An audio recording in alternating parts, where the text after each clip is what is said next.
안녕하세요. 오늘도 사연살롱을 찾아주셔서 감사합니다. 올해 환갑을 맞이하고 처음으로 인생 전성기를 살고 있는 60대 여자입니다. 제가 60줄에 들어와 보니 60이라는 나이가 생각보단 청춘이더라고요.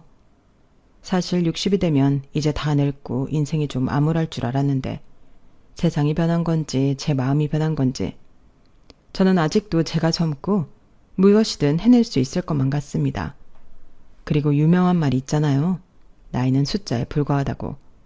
그러게 제가 인생을 살아보니 내가 나이 몇 살을 먹은 것보다 내가 어떤 인생을 어떤 마음으로 살아가는가가 훨씬 중요한 것 같아요. 저도 그랬지만 아마 젊은 사람들은 잘 모를 먼 이야기겠지만요. 하지만 자기가 지금 살아가고 있는 삶의 태도가 60대의 자신을 어떻게 만들어줄지에 대해서는 젊은 분들이 꼭 염두에 두었으면 합니다. 왜 TV에서 보면 나이랑 무관하게 젊고 밝게 사는 노년들이 있잖아요. 그에 반면 아직 나이는 60대인데 70대처럼 이미 팍상 늙어버린 노년도 있고요. 그러니까 어떻게 사느냐가 나중엔 성적표처럼 내 얼굴과 몸에 남는다는 건데 저도 사실 젊었을 때는 먹고 사는 게 힘들어 그런 걸 모르고 살았어요. 이제와 제 인생을 돌이켜보면 불쌍하기 그지없는 인생이었거든요. 가난한 집에 장녀로 태어나 얼굴 딱 한 번 본 남자한테 시집을 갔고 그 남자한테 단 한 번도 사랑받지 못하고 살다가 내가 낳지도 않은 자식까지 떠안은 채 미망인이 되었으니 이보다 기구한 팔자가 어디 있을까요? 하지만 저에게 두 아이들은 어떻게든 살아야 한다는 책임과 또 희망을 갖게 하는 존재였어요. 누군가는 아이들이 걸림돌이 되지 않았냐고 물어볼 수 있는데 오히려 그 반대였죠. 아이들이 저를 살게 했거든요. 참 아이러니한 말이지만 저는 태어나 단 한 번도 제 마음대로 해본 적이 없어요. 그리고 남편이 그렇게 제 뒤통수를 때리고 죽어버린 그때도 마음 같아서는 죽고 싶었는데 아이들 때문에 죽을 수도 없었죠. 이놈의 팔자는 왜 이렇게 내 마음대로 되지 않는 건지. 하지만 아이들을 생각하면 아빠도 죽고 없는데 엄마까지 죽어버리면 이 아이들 인생도 망가질 것만 같아 저는 이를 악물고 버티기로 작정했어요. 어차피 내 마음대로 살 수도 없는데 아이들을 위해 희생이라도 하고 살다 가자고 생각했어요. 그런데 그런 제 인생을 아이들은 고마워했고 또 미안해했는데 나중엔 그 시간들을 대단하다며 칭찬해주는 사람들이 많아지더군요. 그리고 그 얘기를 이젠 제 자랑처럼 조금은 홀가분하게 얘기할 수 있는 제가 되었는데 그래서 이참에 제가 즐겨 듣는 사연살롱에도 자랑하고 싶어서 난생 처음 사연이라는 걸 보내봅니다. 제가 배움이 짧아 글을 잘 쓸 수는 없겠지만 부디 끝까지 제 살아온 이야기를 들어주시길 바랍니다. 그럼 바로 이야기를 시작해 볼게요. 저는 앞서 말한 대로 남편 얼굴을 한 번 보고 결혼한 여자였어요. 지금이야 대부분의 남녀가 서로 사랑해서 가정을 이루지만 제가 아가씨일 때는 저처럼 중매로 결혼하는 여자가 많이 있었거든요. 게다가 제 나이 22살에 한 결혼이었는데 집이 가난하다 보니 친정에서는 아무짝에도 쓸모없다며 딸인 저를 치우려 했는데요. 그렇게 떠밀리듯 결혼을 하고 남편은 처음엔 무뚝뚝해도 어린 신부인 저에게 신경을 좀 써주는가 싶더니 제가 첫 아이를 임신한 후로는 이를 핑계로 계속 밖으로 나돌았어요. 그게 시작이라면 시작이었죠. 당시 남편은 성실한 사람이긴 했지만 술도 좋아하고 친구도 좋아하고 여자도 좋아하는 사람이었거든요. 친구들이랑 술을 마신다고 하면 그때는 거의 100% 여자가 있는 술집이었는데 그걸 처음 알았을 때는 혼자 울기도 많이 울었어요. 이렇게 사느니 다시 친정으로 돌아가고 싶었지만 돌아가도 반길 가족들이 아니니 그럴 수도 없었죠. 그걸 남편도 시댁 식구들도 너무 잘 알았어요.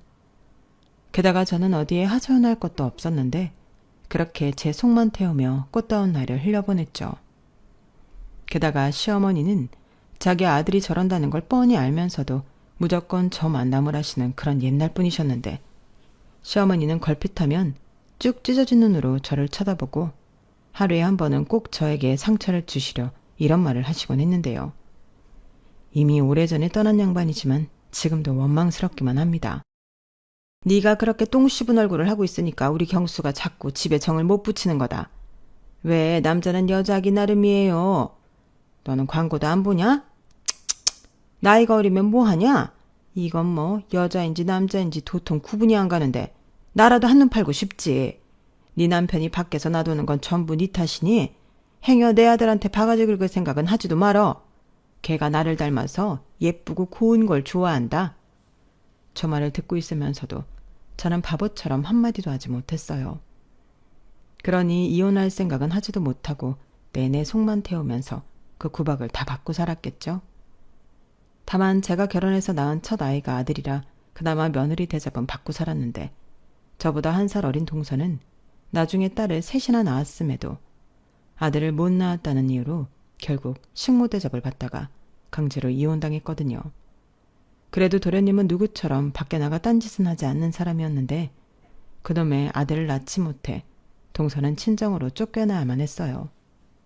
그리고 시조카들은 계집이라는 이유로 시어머니에게 갖은 구박과 허드렛 일을 해야만 했는데 결국 하나둘 집을 나가버려 소식조차 모르게 되었죠. 그땐 제 딸들도 아닌데 그런 조카들이 너무 안타깝고 속상했어요. 꼭 어린 시절 저를 보는 것 같아 마음이 여간 쓰이는 게 아니었거든요. 하지만 시어머니는 그렇지 않으셨는데요. 그래도 자기 아들 핏줄인데 손녀들에게 참 매정하셨어요. 신경 쓸 거 없다. 딸은 원래 엄마 팔자 담는 거라고 했어. 지 엄마가 아들도 못 낳은 반푼이니 그 딸들도 반푼이지만 골라 하는 거지. 나를 봐라. 쓸모없는 딸은 하나도 없이 아들만 둘 낳았잖아. 그러니 너도 분발해서 아들 하나 더 낳아. 라며 집 나간 손녀 걱정은 하지도 않고 없는 둘째 타령을 하셨어요.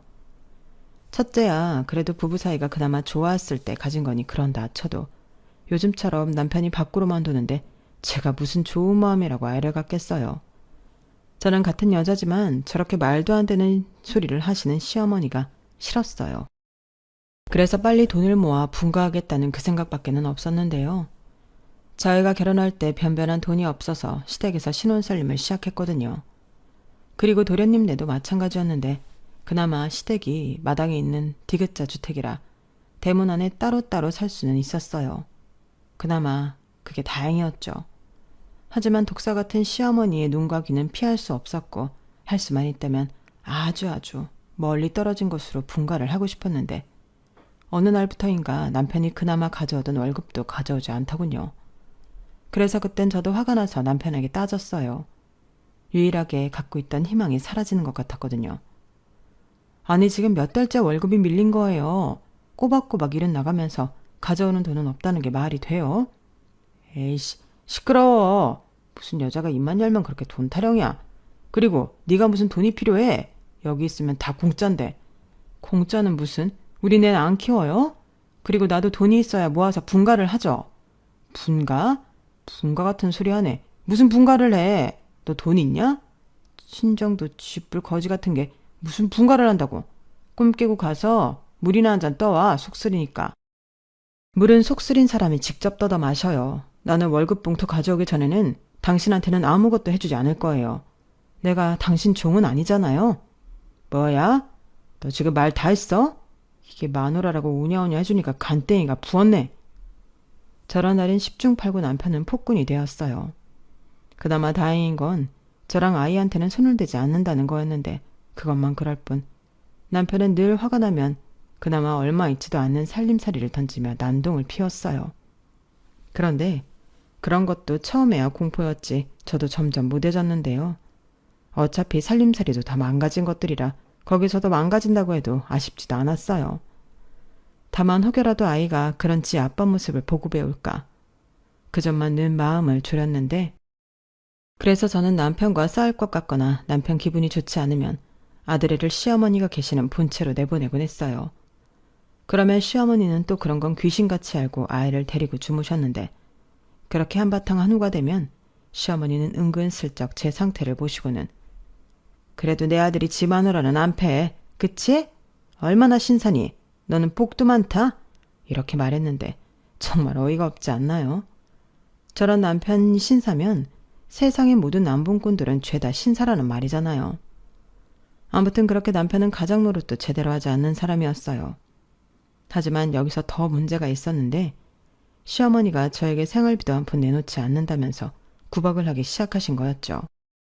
저는 몰랐는데 그동안은 그래도 남편이 시어머니한테 얼마씩 돈을 주는 게 있었나 봐요. 하지만 그마저도 끊겼고 기다리다 못한 시어머니는 당신 아들한테는 아무 말도 못하고 엄한 저한테 짜증을 내셨는데 제가 아무리 남편이 몇 달째 월급 봉투를 안 가져온다고 말을 해도 도통 믿지를 않으시더군요. 뭐 믿지 않는 건 그러려니 하겠는데 더 황당한 건 제가 가운데서 그 돈을 빼돌리고 있다고 생각하신다는 거였어요. 그건 정말 참기 어려운 일이었어요. 그래서 아니라고 나도 그 월급 봉투 구경이나 하고 싶다고 시어머니한테 참다 못해 큰 소리를 쳤는데 그러자 시어머니도 두 눈을 부라리며 저한테 화를 내셨어요. 이게 지금 어디서 눈을 똑바로 뜨고 대들어. 너 내 아들이 피땀 흘려서 번 돈 중간에서 꿀꺽하는 거 맞잖아. 그럼 왜 갑자기 내 아들이 주던 돈을 안 주는 건데 네가 중간에서 빼돌리는 거지? 몇 번을 말씀드려요. 아니라고요. 아니긴 뭐가 아니야. 왜? 네 친정에서 돈 좀 보내라고 하든? 아니면 너 혹시 바람났냐? 기동서방이라도 어디 두고 밥 마실 다니냐? 네? 어머니도 무슨 그런 끔찍한 말을. 그렇게 저를 정 못 믿으시겠으면 어머니 아들한테 물어보시면 되잖아요. 제가 왜 맨날 그 사람이랑 싸우는데요. 저도 가운데서 힘들어요. 네가 힘들긴 뭐가 힘들어? 힘든 애가 이렇게 시어미 앞에서 빠락빠락 대드냐? 아주 뚫린 입으로 잘도 떠드는구나. 그래, 내가 직접 확인하마. 근데 만에 하나 네가 한 말이 거짓말이면 그땐 그날이 네 제삿날인 줄 알아라. 시어머니는 그렇게 자신만만하게 말씀하셨어요. 그리고 정말로 자기 아들한테 확인을 했는지 아니면 저한테만 그렇게 말하고 말았는지 다음 날부터 시어머니는 아무 말씀도 하지 않고 혼자 궁시렁거리며 불편한 심기를 감추지 않았는데요. 저도 궁금해서 시어머니에게 물어봤어요. 그이한테 물어보셨냐고요. 그런데 제가 몇 번이고 같은 질문을 하면 시어머니는 교묘하게 말을 돌리는 등 수상했는데 원래도 시어머니와는 정도 없었으니까 그냥 저를 무시한다고 생각했어요. 만약 남편이 거짓말로 월급 봉투를 저에게 줬다고 했다면 저 양반 성격에 가만히 있지 않았을 거니까요. 그리고 그런 뱀 같은 성격 때문에 저는 시어머니가 남편만큼이나 많이 미웠는데 제 미움이 하늘에 닿았을까요? 시어머니는 당신 나이 50을 넘기지 못하고 대장암에 걸려 돌아가셨어요. 그때도 다른 사람 말고 며느리한테만 병수발을 받겠다며 쌩 고집을 부렸는데 그때도 어이가 없어서 바로 싫다고 해버렸어요. 그러자 남편도 시아버님도 저만 애처롭게 보며 도와달라고 사정사정을 하셨는데 시아버님은 네가 저 사람 병수발을 들면 내가 그 보상은 톡톡히 하마. 이 집이라도 네 앞으로 해줄게. 라며 지키지도 않을 약속을 남발하셨는데 옆에서 남편이 그 말을 철석같이 믿고 더 저에게 닥달을 하더군요. 그래서 어차피 이 집구석에서 사는 한 어쩔 수 없다는 생각에 시어머니의 병수발을 하게 되었는데요. 저도 내켜서 하는 게 아니다 보니 솔직히 정성껏 모시진 않았어요. 아마 손길도 부드럽진 않았겠죠. 그러니 시어머니는 아픈 가운데도 늘 저한테 호통을 치시며 짜증을 냈는데 더는 그런 소리를 듣고 살고 싶지 않았어요. 어차피 여기서 아쉬운 사람은 제가 아니었으니까요. 그래서 시어머니에게 지금부터 한마디라도 더 하면 수발이고 나발이고 안 하겠다고 하고 제가 먼저 단호하게 말을 했는데 그때도 아픈 사람이라고는 믿을 수 없을 정도로 화를 내며 난리를 피우시더군요. 네가 지금 내가 죽을 날 받아놓은 사람이라고 기가 살았지? 너 두고 봐. 나 안 죽을 거다. 평생 너 괴롭히면서 100살까지 살 거야.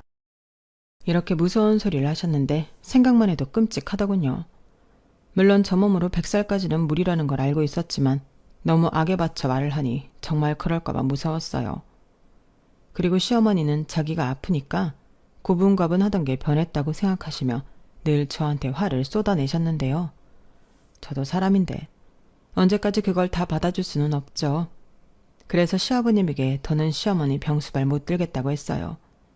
힘든 것보다 그 독한 소리 듣는 게 너무 힘들다고요. 그랬더니 시아버님이 시어머니에게 득달같이 소리를 지르셨는데 밖에서 들으니 정말 무서운 소리를 하시긴 하더군요. 아니, 뭐가 잘났다고 며느리를 괴롭혀. 지금 며느리 아니면 당신을 누가 돌봐? 내가 할 수 있어? 당신 아들들이 할 수 있어? 그럼 입 다물고 해주는 병수발이나 받고 있지. 왜 아파서? 왜? 아파서 종일 누워있으니 심심해? 며느리가 당신 성깔머리 때문에 못한다고 하잖아. 이제 어쩔 거야. 그렇게 잘났으면 혼자 알아서 해보든가. 아니 왜 아픈 사람한테 큰 소리예요? 왜? 제가 이제 내 병수발 못 들겠다고 합디까? 그래, 나라도 하기 싫지. 그러게 왜 쓸데없이 그 입을 놀려서 여러 사람 피곤하게 만들어? 죽을 거면 그냥 깔끔하게 죽지. 이게 뭐야? 뭐예요? 당신 지금 말 다 했어요? 내가 지금 죽고 싶어 죽는 거야? 이게 다 당신이랑 살면서 몸고생 마음고생하고 살아서 그런 거라고요? 후기는 소리 하네. 당신이 언제 몸고생 마음고생을 했어? 당신처럼 자기 승질대로 산 사람이 또 어딨다고. 당신 벌 받는 거야. 착한 그래한테 함부로 하고 둘째랑 손녀들 내쫓고. 여기서 그 얘기는 왜 꺼내요? 그리고 내가 언제 손녀들을 내쫓았어요? 지들끼리 나간 거지. 당신이 나가게 만들었지. 여기서 그거 모르는 사람 있나? 그러니 제발 이젠 그 입 좀 닫고 살아. 뭐 얼마나 산다고 마지막까지 심술이야. 이젠 죽을 병에 걸렸는데 주제 파악 좀 해야지 않겠어? 가만 보면 착한 애를 당신이 못살게 굴어서 독해지게 만든 거지. 왜? 내가 산에 갖다 버려줘? 뭐라고요? 왜? 못할 것 같아? 경고하는데 2번 다시 며느리 입에서 당신 못 본다는 소리 나오면 그때는 내가 당신 까마귀 밥으로 줘도 쥐두새도 모르게 고려장 시킬 테니 그런 줄 알아. 시어머니는 전날 이후 정말 실어증에 걸린 사람처럼 입을 굳게 닫으셨어요. 아마도 병든 자기를 고려장하겠다는 시아버님의 말에 충격을 받으신 것 같더라고요. 그리고 하염없이 눈물만 흘리며 투병 생활을 하셨는데 참 그것도 옆에서 보긴 쉽지 않았어요. 하지만 지난날 막말을 들으며 온갖 구박을 받던 날보다는 확실히 편하긴 했는데 그렇게 시어머니는 생각보다 길게 투병 생활을 하시다 장장 5년 7개월 만에 돌아가셨어요. 그리고 식구들 중 어느 누구도 저에게 그동안 수고했다고 하는 사람은 없었는데요. 예상은 했지만 저에게 집을 주겠다는 시아버님의 말도 쏙 들어가 버렸죠. 그리고 제가 자기 엄마 병수발 들어주면 이제 마음 잡고 외도도 하지 않고 저한테 잘하겠다고 했던 남편은 제가 자기 엄마 수령 노릇을 하고 있을 때 밖에서 딴 여자랑 살림까지 차렸는데요. 그 사실을 알았을 땐 정말 피가 거꾸로 솟는 것 같았어요. 그리고 그 사실 또한 배가 남산만한 여자가 찾아와 저희 남편이라고 얘기해 알게 되었는데 그땐 이혼해 줄 테니 니들끼리 잘 먹고 잘 살라고 해버렸죠. 하지만 남편이라는 인간은 이혼할 생각이 전혀 없다며 양육비 줄 테니 애 낳고 싶으면 낳아서 키우라고 뻔뻔하게 자기 내언니한테 말했는데 그 내언녀도 지 생각처럼 되지 않으니 입에 거품을 물었어요. 아니 이미 배가 남산만해서 언제 애가 나와도 이상하지 않는데 저런 말을 하는 남자를 누가 좋아하겠어요. 그래서 나는 이젠 더 못 참는다고 그냥 이혼하자고 했는데 자기가 밖에서 생활할 테니 저는 시아버지와 아들 키움에 집에 있으라고 하더군요. 이건 또 무슨 개소린지. 저는 뻔뻔한 남편인데 있는 힘껏 성질을 부렸어요. 바람핀 여자한테 줄 양육비는 있고 집에 가져올 생활비는 없냐고 미친 듯이 따져 물었죠. 그러자 그때는 내내 저를 만만하게 보던 남편도 많이 당황하고 놀랐는데요. 저도 더 이상 참고 눈치 보는 그런 어린 신부가 아니었는데 여자가 나이를 먹으면 우악스러워진다고 하더니 그 말이 정말이더라고요. 그래도 아들내미 하나 보고 겨우 마음을 삭히고 살았는데 저희 아들이 어릴 때부터 그렇게 착하고 효자였어요. 제가 힘들어하면 저 마시라고 물도 떠서 가지고 오고 제가 누워있으면 언제 왔는지 고사리 손으로 제 팔과 다리를 주물러줬는데 이런 아들을 두고 집을 나갈 자신이 없었죠. 하물며 남편이나 시아버님이 좋다고 애를 저한테 줄 일은 없기 때문에 내가 참고 견디다 나중엔 복수하리라 칼을 갈며 버텼는데 시아버님도 저희 아이가 초등학교에 입학할 무렵 앓고 있던 지병이 심해지셔서 세상을 떠나셨어요. 원래 저희 아버님이 천식도 있고 고혈압도 있으신데 그렇게 기침을 심하게 하시면 금방이라도 숨이 넘어갈 듯 얼굴이 시뻘개지셨는데 그때도 꼬꾸라지듯 가래기침을 하시더니 그렇게 허망하게 세상을 떠나시더라고요. 그렇게 시부모 상을 치르고 도련님과 집 문제로 아웅다웅 다투고 있는데 그땐 남편도 욕심이 났는지 제가 시어머니 병수발 들고 시아버지 모신 걸 팔면서 당연히 집은 자기가 물려받는 게 맞다고 목에 핏대까지 세우더라고요. 그리고 형제의 난이 계속되었는 가운데 대문 앞에 한 아이가 버려져 있었고 저는 그 아이를 딱 보는 순간 알아버렸죠. 그때 배가 남산만에서 온 그 여자 딸이라는 걸요. 그래서 여기 왜 왔냐고 니네 집으로 가라고 했는데 아이는 말을 못하는 듯 저만 뚱한 얼굴로 쳐다만 보더군요. 그게 딸아이와 제가 처음 마주한 날이었어요. 하지만 저는 결코 좋은 감정은 아니었죠.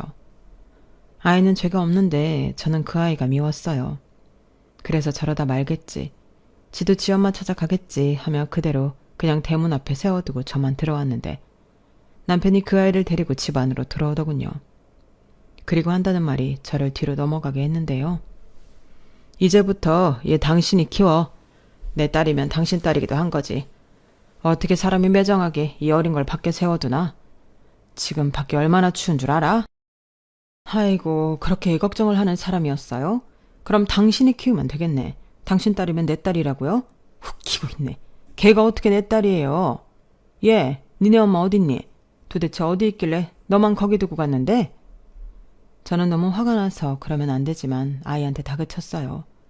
그러자 아이가 제가 무서웠는지 울음을 터뜨렸고 그때 제 아들놈이 그 아이를 자기 뒤로 숨기며 저한테 하지 말라고 하더군요.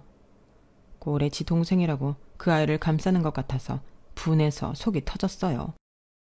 그리고 며칠 뒤 그 여자아이가 우리 부부 호적에 올라와 있는 사실을 알게 되었는데요. 그땐 정말이지 도저히 참으려고 애를 써도 참아지지 않더군요. 그때 이성의 끈을 놓는다는 게 뭔지 알 것 같았어요.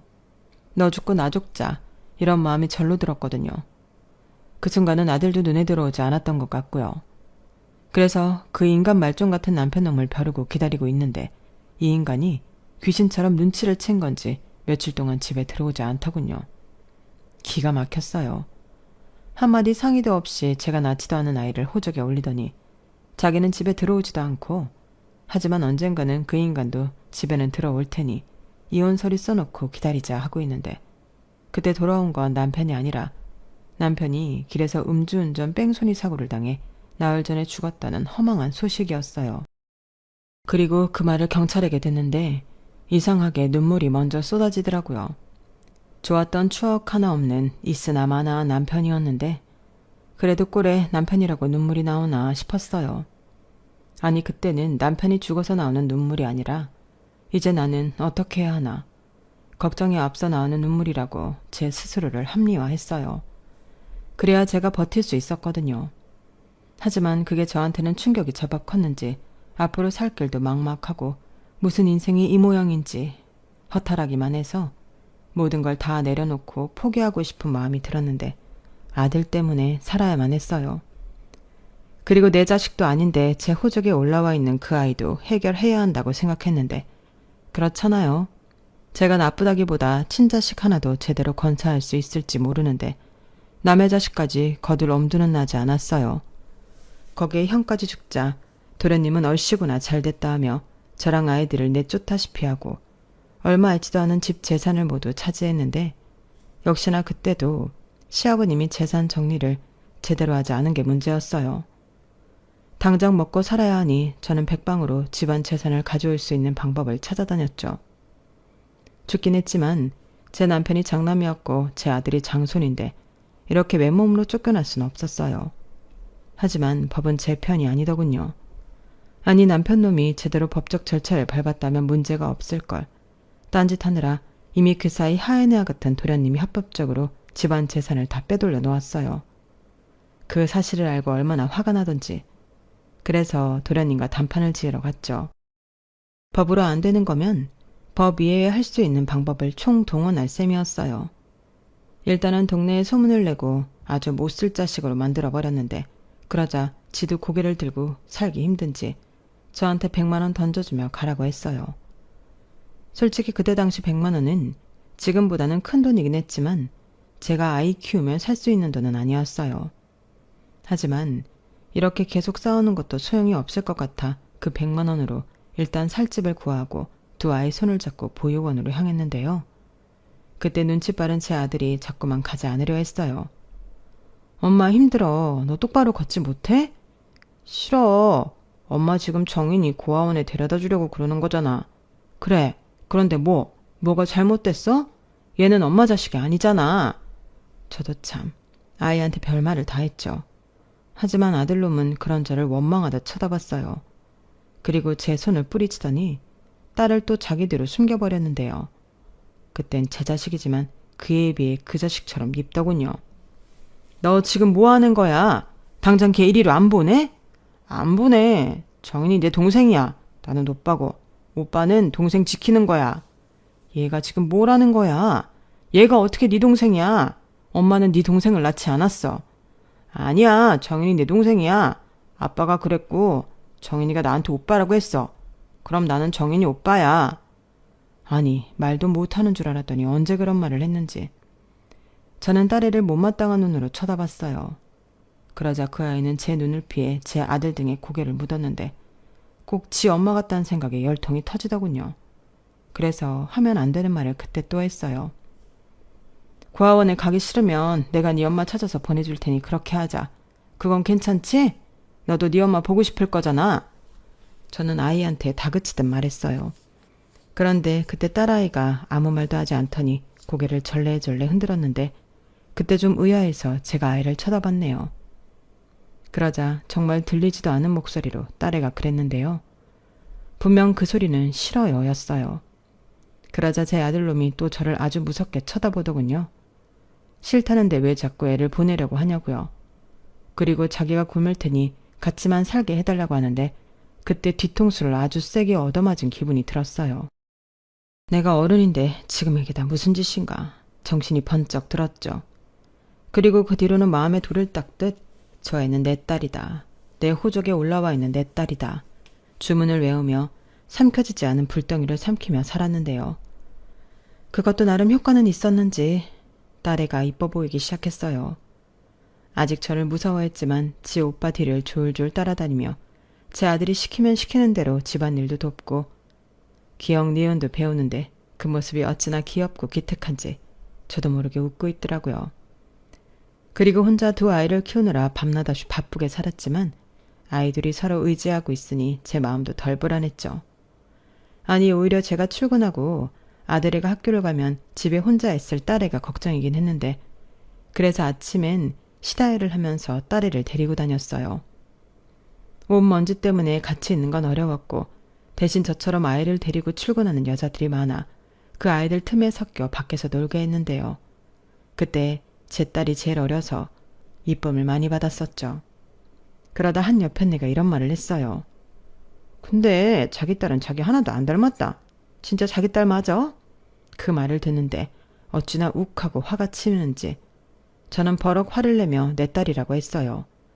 그러자 뭘 그렇게 화를 내냐며 분위기가 싸해졌는데 원래 여자들이 많은 곳엔 뒷말이 나기 마련이거든요.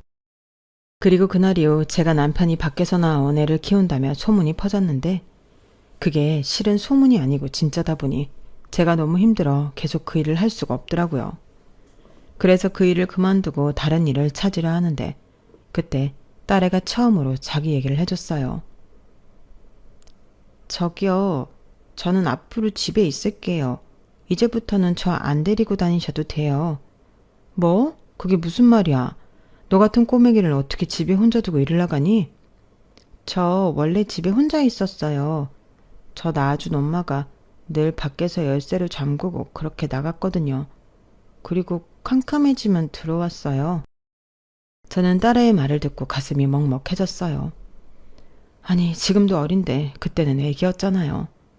그런 애한테 어떻게 그런 짓을 할 수 있는 건지 같은 애 엄마로서 용서가 되지 않았어요. 그리고 저는 딸에게 이렇게 말했는데요. 아니 엄마는 절대 너한테 그렇게 안 해. 너도 알지? 네 오빠가 너를 얼마나 챙기는지. 엄마도 그래. 지금도 앞으로도 엄마는 늘 너 이렇게 데리고 다닐 거야. 이렇게 잡은 손 꼭 놓지 않을 거니까 이제 그런 무서운 기억은 잊어도 돼. 그때 딸아이는 처음으로 제 품에 안겨서 제 옷이 젖도록 울었어요. 그때 당시 딸애가 5살이었는데 그제야 새삼스럽게 딸애가 아주 작다는 걸 체감할 수 있었어요. 그리고 그 엄마 같지 않은 여자를 저는 용서할 수 없었고 그제야 왜 아이가 자기 엄마한테는 가고 싶지 않다고 했는지 알게 되었죠. 그날 이후 저는 좀 변했어요. 저절로 아들애보다는 딸에게 손길이 더 가더라고요. 전에는 대충 머리도 하나로 묶어버리고 말았는데 머리도 정성스럽게 따고 옷도 신경 써서 입히게 되고 그렇게 사랑받고 자라는 애로 만들어주고 싶었어요. 집에서 사랑받는 애가 밖에 나가서 그런 대접을 받는다고 생각했거든요. 물론 쪼돌리는 생활이었지만 아이들이 잘 커주니 저는 그것만 보고 살았어요. 그런데 잘 크던 애들이 청소년이 되면서 하나 둘 엇나가기 시작하더군요. 네, 사춘기였어요. 그리고 그 사춘기는 딸애한테 더 심각하게 왔는데 어찌나 말을 안 듣던지 제가 너무 힘들었죠. 하지만 이내 내가 진짜 엄마 같고 편하니 저러는 거겠지 하며 가슴에 참을린을 새기며 살았는데 이게 봐주면 봐줄수록 가관이 아니었어요. 심지어 남의 물건에도 손을 대서 경찰서까지 가게 되었는데 그땐 참았던 것이 한꺼번에 터져 딸아이를 심하게 혼내고 저도 펑펑 울었는데 그때 딸애도 펑펑 울더군요. 자기는 제가 자기를 남이라고 생각해 사고를 치고 다녀도 관심이 없다고 생각했다나요? 아니, 내가 지한테 얼마나 잘해줬는데 저런 생각을 하는 건지. 그래서 아주 따끔하게 다 홍구멍을 냈어요. 내가 분명히 말했지 않냐고. 나는 네 손을 절대 놓지 않을 거라고. 네가 사고치면 나는 몇 번이고 용서를 빌고 다녀야 한다고 말했는데 그제서야 아이는 잘못했다고 했어요. 그리고 자기는 머리가 나빠서 공부는 안 한다고 하더니 공부를 하기 시작했고 중학교 졸업할 때는 성적이 많이 올라서 전교에서 10등도 하고 그러더군요. 형편이 어려워 학원도 못 보냈는데 지 오빠한테 물어보고 선생님한테 물어보고 그렇게 공부를 하는 딸이었어요. 게다가 자기 동생 가르쳐야 한다고 아들놈도 공부를 열심히 했는데 그게 나중엔 대입에 도움이 되었죠. 그렇게 두 녀석은 속도 오지게 썩이더니 저 혼자 키웠다는 게 믿기지 않을 정도로 잘 컸어요. 오죽하면 주변에서 저를 부러워하는 엄마들도 있었는데 살다 보니 그런 날도 있더라고요. 그리고 없는 형편에 아이 둘을 대학에 보내느라 저는 아무리 일을 해도 빚만 나날이 쌓여갔는데 그래도 아이들만 생각하면 하나도 힘들지 않았어요. 그 이유는 아이들이 모두 서울의 이름만 얘기하면 다 아는 명문대학에 들어갔거든요. 뭐 그 덕에 저는 나이 50이 가깝도록 월세에서 벗어나지 못했지만 저는 상관없었어요. 어차피 제 인생은 애들 때문에 지금껏 연명한 거나 다름이 없었으니까요. 그리고 잘 커준 애들을 생각하면 밥을 먹지 않아도 배가 불렀는데 저에게는 애들의 성공이 두 번째로 가져본 희망이었기 때문이었죠. 그리고 아이들은 그런 엄마의 마음을 잘 알았는데 특히 딸애가 저에게 정말 잘했어요. 아들애는 대학 1년 마치고 군대에 갔는데 그 뒤로는 딸애가 행여 제가 지 오빠 생각에 마음이 울적할까 갖은 애교를 부리며 그렇게 저에게 엉겨붙더군요. 저는 특히 딸애가 엄마 엄마 하는 소리가 좋았어요. 아들은 엄마라고 아무리 불러줘도 투박하고 괜히 또 뭔가를 해달라고 하는 것 같았는데 딸애가 불러주는 엄마 소리는 저절로 미소 짓게 했죠. 그리고 제 마음에 딸에 대한 부채의식이 있어 저는 늘 딸에게 미안한 마음으로 살았는데요. 어느 날 딸애가 저랑 같이 자고 싶다며 베개를 가지고 오더니 한참 뒤 저에게 그러더군요. 자기를 버리지 않고 키워줘서 고맙다고요. 그 말을 듣는데 울지 않으려 애를 써도 눈물이 났어요. 그리고 저도 딸에게 양심 고백을 했죠. 네가 미웠다고. 그래서 보육원에 데려다 주려고 했다고. 그러자 딸애는 안다면서 자기도 그랬을 거라고 하며 저를 위로해 줬어요. 그리고 예전에 제가 미싱 일을 했을 때 이야기를 했는데 저는 다 잊었다고 생각했는데 그 녀석은 그 일을 내내 곱씹고 있었더군요. 그때 제가 화를 내면서 자기를 내 딸이라고 했을 때 그렇게 기뻤대요. 그래서 저에게 꼭 도움이 되는 딸이 되고 싶었다고 했는데 그것도 잠시 엄마 마음이 변하지 않았을까, 다시 예전처럼 자기를 버리고 싶은 게 아닐까 확인하고 싶었다고 하더군요. 그래서 사춘기를 핑계로 그렇게 어긋난 행동을 했다고 하는데 그때 제가 불같이 화를 내고 혼을 내니 그제야 안심이 되었다고 했어요. 엄마, 그거 알아? 나는 엄마가 날 낳아주지 않았지만 엄마가 내 엄마라서 너무 좋아. 새삼스럽게 그리고 뭐 낳았다고 다 엄마냐? 원래 낳은 정보다는 키운 정이라고 했어. 넌 누가 뭐라고 해도 이젠 진짜 내 딸이야. 호적 등본을 떼봐라. 딱 나오잖아. 그러니까. 근데 말야, 나는 만약에 다음 생이 있다면 그때는 엄마 배에서 나오고 싶어. 지금도 너무 좋지만 그냥 처음부터 엄마 딸로 태어나고 싶어. 얘가 진짜 오늘따라 왜 그래? 너 무슨 일 있었어? 아니 있지. 뭔데 그래? 사실은 친엄마가 나를 찾는다면서 연락이 왔더라고, 삼촌이. 뭐? 그 인간이 너한테 어떻게 연락을 했어? 몰라. 근데 갑자기 그러더라. 친엄마 보고 싶지 않냐고. 들어보니 그 여자 어디 돈 많은 늑다리 영감하고 결혼을 했다나 봐. 그리고 자식이 있다고 하니까 데리고 오라고 했다는데 나 데려다 주면 자기도 돈을 받기로 했다면서 구질구질하게 그만 살고 친엄마랑 살라고 하더라고. 뭐? 무슨 그런 미친놈이 다 있어. 너 그놈 연락처 가지고 있지? 내가 내일 당장 그놈한테 전화해서 욕을 한 바가지 해야겠다. 뭐? 이제 와서 어쩌고 저째? 진정해. 그리고 나 이미 번호 지웠어. 내가 말했거든. 절대 그럴 일 없으니까 꿈 깨라고. 그리고 한 번만 더 전화하면 우리 아빠 재산 가로채 간 거 수단과 방법을 가리지 않고 도로 뺏어오겠다고 하니까 바로 전화 끊어버리던데 내 친구 아빠가 유명한 변호사라고 했거든. 아무리 그때 법이 그걸 가능하게 했다고 해도 방법이 아예 없진 않대. 너도 참 누굴 닮아 그렇게 똑소리 나니? 네 아빠라는 인간은 그런 머리가 없는데. 그럼 한 사람밖에 없네. 엄마 딸이잖아. 엄마가 날 이렇게 키워놓고 왜 몰라? 그래, 내 딸 똑똑하고 예쁘지. 너 그냥 시집가지 말고 내내 엄마랑 살자. 오빠 저거 제대하면 얼른 여자 만나서 결혼하라고 하고. 뭐야, 오빠 서운하게. 엄마는 이제 고생 끝이야. 나랑 오빠가, 아니 내가 더 많이 엄마한테 효도할 거니까. 그니까 딱 기다려. 저는 그때 이런 아이를 그때 보육원에 보냈으면 어쩔 뻔했나. 또다시 눈물이 흘렀어요. 다행히 방안이 캄캄해서 딸에겐 들키지 않았는데 딸의 말이 너무 고마워서 감정이 추스러지지 않더라고요.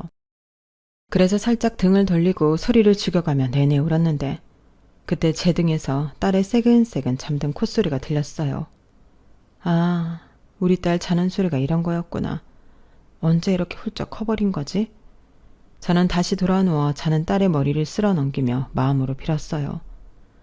만약 정말로 다음 세상이 있다면 그때는 내가 이 아이를 낳게 해주시라고요. 비록 종교는 없지만 간절한 마음으로 기도하며 저를 찾아 먼 길을 돌아온 딸을 위해 더 열심히 살겠다 다짐했는데요. 그 후로도 제 생활은 변함없이 팍팍했어요. 딸애는 과외도 하고 학교에서 일도 하며 자기 등록금을 자기가 해결했지만 저는 그래도 딸에게 많은 걸 해주고 싶었죠. 아들에게도 마찬가지고요. 그렇게 제 인생을 갈아서 키운 아이들이라 그런지 아이들은 각자 자기 분야에서 지금까지 사회인으로 잘 지내고 있습니다. 큰애는 공기업에 다니고 둘째는 대기업에 다니고 있어요. 그리고 딸은 아직 사회 초년생 딱지를 떼지 못했는데 승승장구하고 있답니다. 작년에는 연말 보너스를 정말 많이 받아왔어요. 그리고 그 아까운 돈을 저에게 몽땅 주는 딸이었는데 제가 싫다고 아무리 피해 다녀도 자는 틈에 와서 제 머리맡에 두고 갔더라고요. 그리고 재작년에는 아들애를 장가 보냈는데 이미 독립하고 싶어 내보낸 아들이라 그런지 실감이 잘 나지 않더군요. 그래서 결혼식 내내 좋아서 웃었어요. 아무래도 남자라 제가 아닌 다른 사람이 챙겨준다고 생각하니 절로 웃음이 나더라고요. 그리고 현재까지 저는 딸애랑 둘이 살고 있는데요. 자기는 저랑 한 약속을 지키겠다며 제 옆에 꼭 붙어 있는데 솔직히 너무 고맙죠. 하지만 이것도 어찌 보면 제 욕심인 거라 요즘은 시집가라고 말하는 게 제 주된 업무가 되었답니다. 그래도 제 속마음은 내심 딸이랑 좀 더 붙어있고 싶은 마음인데요. 요즘은 딸 덕에 해외여행도 다니고 배우고 싶었던 미술도 하고 제 팔자가 상팔자가 되었어요. 이게 다 제 딸 덕이죠. 그리고 딸애는 저에게 용돈도 늘 후하게 쥐어주고 카드도 주면서 무조건 팍팍 쓰라며 제 길을 살려주는데 돈도 써본 사람이 쓴다고 저는 못 쓰겠더군요. 딸이 힘들게 번 돈인데 제가 그걸 어떻게 쓰겠어요. 그러자 딸애는 그럴 줄 알았다면서 한 달에 한 번은 저를 데리고 백화점에 가는데 자기 월급 받았다고 옷도 사주고 가방도 사주고 아주 제가 딸 때문에 호강을 하고 삽니다. 딸애는 키워준 값 하는 거라고 하지만 저는 사실 더 받을 게 없거든요. 이미 딸애는 크면서 제가 키워준 거 다 하고도 남았는데 그래서 저는 그저 딸아이가 행복할 수 있도록 늘 기도하고 응원하는 마음으로 살아요. 그리고 조금만 더 이렇게 저랑 살다가 지 아빠랑은 정반대인 착하고 지조 있는 그런 남자 만나 결혼했으면 좋겠다는 바람이 있는데요. 뭐 보나마나 딸의 시집 보낼 때는 제가 더 많이 울 것 같긴 한데 아마 그 눈물은 기쁨의 눈물이지 않을까 생각합니다.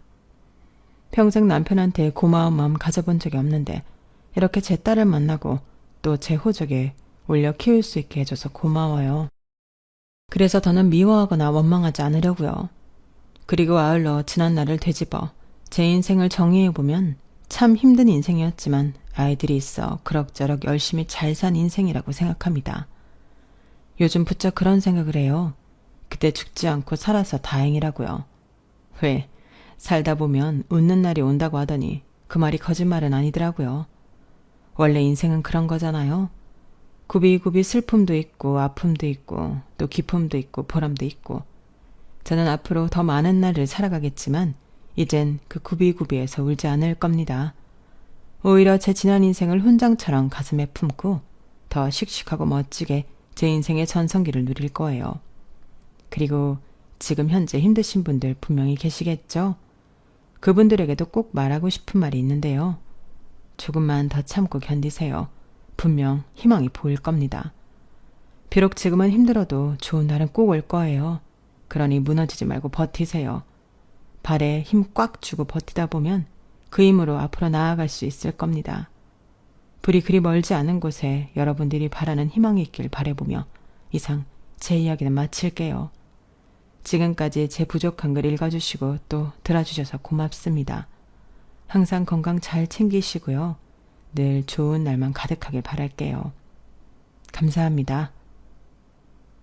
여러분, 사연 댓글에 응원과 현명한 조언 부탁드려요. 좋아요와 구독은 저에게 큰 힘이 됩니다. 오늘도 좋은 일 가득하세요.